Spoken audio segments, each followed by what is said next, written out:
যে এটা হলো ভারত কর্তৃক আমাদের উপরে একটা মিথ্যা অপবাদ এবং এটা চাপিয়ে দেওয়া হয়েছে। কাজে আমি চাই বর্তমান অন্তর্বর্তী সরকারকে বলবো যে কোনো মূল্যে এই সমস্ত অজুহাতকে বাদ দিয়ে মানুষদেরকে পাথর উত্তোলন করার ব্যবস্থা করে দেন এবং আমাদের দেশের রেমিটেন্স এবং আমাদের দেশের আমাদের যেহেতু মুদ্রা রাজস্ব আয়োজনও বাড়তে পারে সেই ব্যবস্থা করে দেন এবং আমাদের শ্রমিকরা যেন কাজ করতে পারে সেই ব্যবস্থা আপনাকে অবশ্যই করতে হবে। যদি না করেন তাহলে আমরা সমস্ত শ্রমিকদেরকে নিয়ে দেশবাসীকে নিয়ে আন্দোলন করব। যে আন্দোলনের মুখে ইনশাআল্লাহ সরকার আমাদেরকে পাথর উত্তোলন করার অর্ডার দিতে বাধ্য হবে ইনশাআল্লাহ।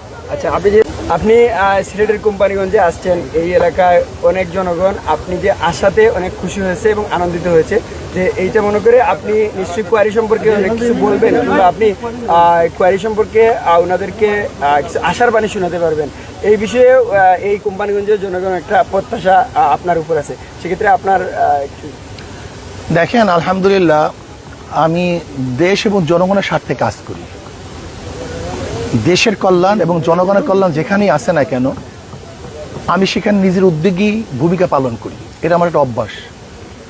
আমার রাজনীতি, আমার এই চেষ্টা এবং সাধনা দেশের কল্যাণের জন্য, জনগণের কল্যাণের জন্য। আমি যখন প্রধান উপদেষ্টার সাথে সাক্ষাৎ করতে গেলাম তখন আমার নিজের থেকেই আমি তার কাছে উপস্থাপন করছি যে আমাদের দেশের পরিবেশের দোহাই দিয়ে যে পাথর উত্তোলন করতে নিষেধ করা হচ্ছে এর কোনো যুক্তি নেই, বরং এটা ভারতের একটা পলিটিক্স। ভারত আমাদের উপরে তাদের পচা পাথর চাপিয়ে দেয়া এবং আমাদের থেকে টাকা নেয়ার জন্য এই কৌশল করছে মাত্র। এখানে হাজার হাজার লক্ষ লক্ষ শ্রমিকরা বেকার হয়ে গেছে, আমাদের দেশের অর্থনীতি ধস নেমেছে, আমাদের দেশের অর্থনীতি হাজার হাজার কোটি কোটি টাকা বিধে চলে যাচ্ছে। কাজে আমরা চাই যেন আমাদের দেশের পাথর আমরা উত্তোলন করতে পারি। যেই পরিবেশের দোহাই দিয়ে তারা আজকে এখানে পাথর উত্তোলন করা বন্ধ করছে, আমি সেটা দেখার জন্যই আসছি। ওই যে দেখেন এই ভারত সেখানে ডিনামাইট মেরে পাহাড় ভেঙে তারপর তারা পাথর উত্তোলন করতেছে, সেখানে তাদের পরিবেশ নষ্ট হয় না। অথচ আমাদের এখান থেকে এই পানির থেকে আমরা পাথর উত্তোলন করলে সেখানে পরিবেশ নষ্ট হবে কেন? এই প্রশ্নের জবাব তাদের কাছে নেই। এগুলো সম্পূর্ণ মিথ্যা বানোয়াট। এটা হলো আওয়ামী একটা গোলামি সরকার ছিল, তাবেদারি সরকার ছিল, পাঁচাটা গোলাম সরকার ছিল। এটা হলো আমি মনে করি আমাদের দেশের স্বাধীন প্রাইম মিনিস্টার তিনি ছিল না, সে হলো ভারতের একটা মুখ্যমন্ত্রী ছিল। সেহেতু আমি মনে করি যে এটা হলো ভারত কর্তৃক আমাদের উপরে একটা মিথ্যা অপবাদ এবং এটা চাপিয়ে দেওয়া হয়েছে।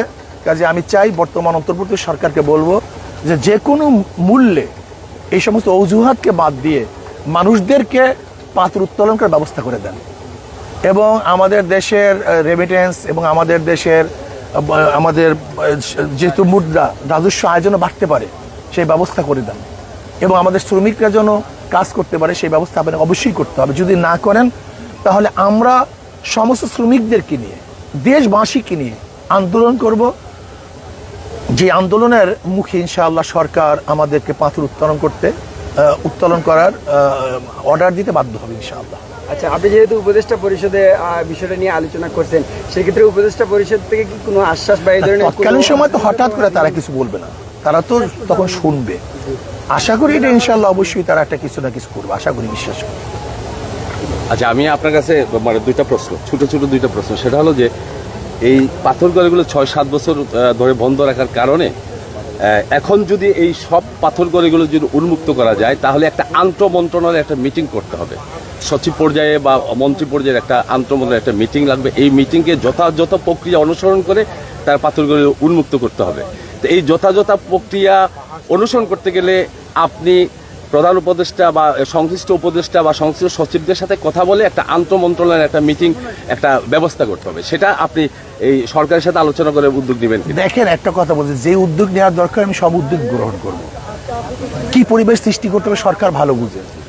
এখানে যদি হাইকোর্টের রায় আছে, যদি তারা বলে হাইকোর্টের রায়টাকে ভ্যাকেট করে দেওয়া হোক, বা শেষ, এত কিছু নাই তো। এটা তো আগের থেকে চলমান, এটা নতুন না, তো নতুনভাবে চলবো, নতুনভাবে আইন করতে হবে। এটা আগের থেকেই আইন কারণে চলমান।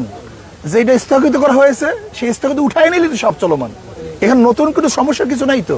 অন্য কোনো খুব আপনার পিছনটা কি মানুষগুলি এত গোলাগঞ্জ পাথরগড়ি পরিদর্শন করেছেন। এখানে সিলেটে আরো বেশ কিছু পাথরগড়ি রয়েছে, জাফলং, বিছনাকান্দি, শ্রীপুর, লালাখাল, লুবা, জাদুকাটা, এই সমস্ত পাথরগড়িগুলো কিন্তু লক্ষ লক্ষ শ্রমিক বেকার।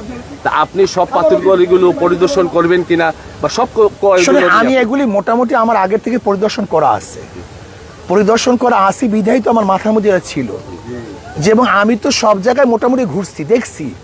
এটা আমার কাছে একেবারে ওপেন, এটা আমার কাছে স্পষ্ট যে এটা সম্পূর্ণ আমাদের জুলুম, এটা অত্যাচার, এটা অবিচার, এটা ভারতের চাপানো একটা সিদ্ধান্ত। এই সিদ্ধান্ত আমাদের না, এটা ভারতের চাপানো সিদ্ধান্ত।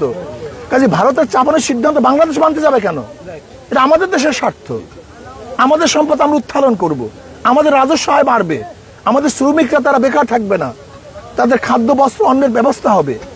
আমাদের শ্রমিকরা আজকে ক্ষুধার্ত অবস্থায় আত্মহত্যা করছে, এটা আমাদের জন্য সবচেয়ে বড় ডিফিকাল্ট ব্যাপার। আমি সর্বশেষ একটা ছোট্ট একটা প্রশ্ন, সেটা হলো যে এই হাজার হাজার লক্ষ লক্ষ শ্রমিক বেকার হওয়ার কারণে বালু এবং পাথর উত্তোলন করতে পারতেছে না। আমার কোম্পানিগঞ্জ, বিছনাকান্দি, জাফলং বা বিভিন্ন কোয়ারিতে 40 থেকে 50টা বাড়কি নৌকা, তারা বালু উত্তোলন করে তারা জীবিকা নির্বাহ করে। অনলি 50 থেকে 100টা হবে। আমি প্রতিটা আইনশৃঙ্খলা কমিটির মিটিংয়ে এই নিয়ে ইউনো ওসি সাহেবের সাথে যুদ্ধ করি, তারপরেও প্রতিনিয়ত তারা অভিযান দেয়, মানুষ ধরে চালান দেয়, আপনার সাজা দেয়। এই তাৎক্ষণিকভাবে অন্তত শ্রমিকদের উপর যাতে কোনো নির্যাতন না হয় সেই বিষয়ে আপনি ডিসি এবং এসপি এবং সংশ্লিষ্ট সচিবদের সাথে একটু যদি কথা বলেন, তাহলে এই 3-4টা উপজেলার মানুষ উপকৃত হবে। দেখেন, ইনশাল্লাহ আমি বলবো, আমি চেষ্টা করবো, ইনশাল্লাহ সবাইকে বলার চেষ্টা করবো ইনশাল্লাহ, এবং এটা যেন আমাদের সলভ হয়ে যায়, যে সমস্যাটা আছে স্থায়ী সলভ হয়, এই ব্যাপারে ইনশাল্লাহ আমি চেষ্টা করবো। আমার সাধ্য চেষ্টা করতে হবে। মনে রাখতে হবে যে শ্রমিকরা, যেহেতু এটা বিদেশে একটা আগ্রাসন, এটা ভারতের চাপানো একটা অবৈধ কাজে সে তো চেষ্টা করবে যেন এটা না হয়। আর ভারতের দালালরা তো সব জায়গায় আছে। আপনাদেরকে অবশ্যই মনে রাখতে হবে, আমাদের প্রত্যেকটা জায়গাতে, আমাদের প্রত্যেকটা শাখাতে কিন্তু ভারত কর্তৃক নিয়োজিত ব্যক্তিরা আছে, সব জায়গায় এরা ভারত কর্তৃক নিয়োজিত। কাজে ভারত কর্তৃক নিয়োজিত কোনো আমলারা চাইবে না যে এখান থেকে আমাদের রাজস্ব আয় হোক, আমাদের শ্রমিকরা এখানে খাটুক, আমাদের ব্যাংকিং অবস্থা আরও ভালো হোক, আমাদের রিজার্ভ বাড়ুক। এটি কিন্তু আমাদের ভারত কর্তৃক আমলারা চাইবে না। তারা বিভিন্ন কজ দেখাবে, অথচ শত শত বছর পর্যন্ত এখান থেকে পাথর উত্তোলন হয়ে আসছে, তখন পরিবেশ নষ্ট হয় না। হঠাৎ করে পরিবেশ নষ্ট হওয়ার কারণটা কি? এটা কোনো যুক্তি কোনো কারণ নেই, এটা সম্পূর্ণ ভারতের অবৈধ চাপানো একটা যুক্তি। কাজে আমরা চাই, সরকারকে অনুরোধ করব, কোনো অবস্থাতেই আমরা এই আইন মানতে পারি না। এই পরিবেশের দোহাই দিয়ে আমাদের রাজস্ব আয়ের ব্যাহত হোক, এটা আমরা চাই না।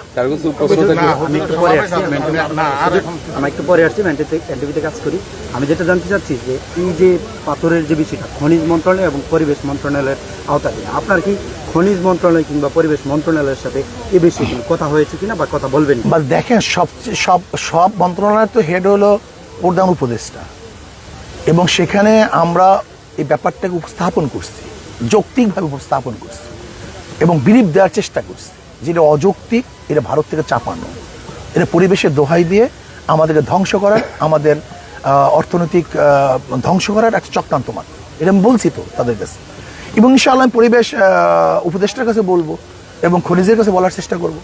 আমার থেকে আমি যত সম্ভব চেষ্টা করব। বাকি যারা এখানে আসছেন, শ্রমিকরা আছেন, সংশ্লিষ্টরা আছেন, দেশের যারা ভালোবাসেন, দেশকে যারা পছন্দ করেন, দেশের উন্নয়ন হোক যারা চান, তারা সম্মিলিতভাবেই কাজটা করতে হবে। আরেকটা প্রশ্ন হচ্ছে যে রেজওয়ানা ইসলাম, যিনি পরিবেশ উপদেষ্টা, উনি একটু সময় আসলে পাথরঘরের বিরুদ্ধে ছিল এবং বেলার পক্ষ থেকে বিভিন্ন জায়গায় মামলা দিয়েছিল।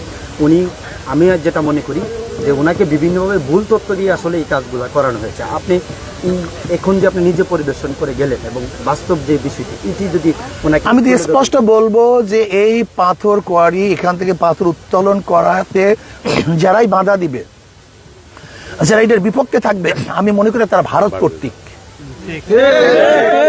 এরা ভারতের চিন্তা ভাবনা লালন করে, বাংলাদেশের চিন্তা ভাবনা তারা লালন করে না, সে যেই হোক না কেন। এটা আমি মনে করি এটা ভারতের চিন্তা ভাবনা লালন করে, এদেশের চিন্তা ভাবনা লালন করে না। আপনাদের সবাইকে ধন্যবাদ।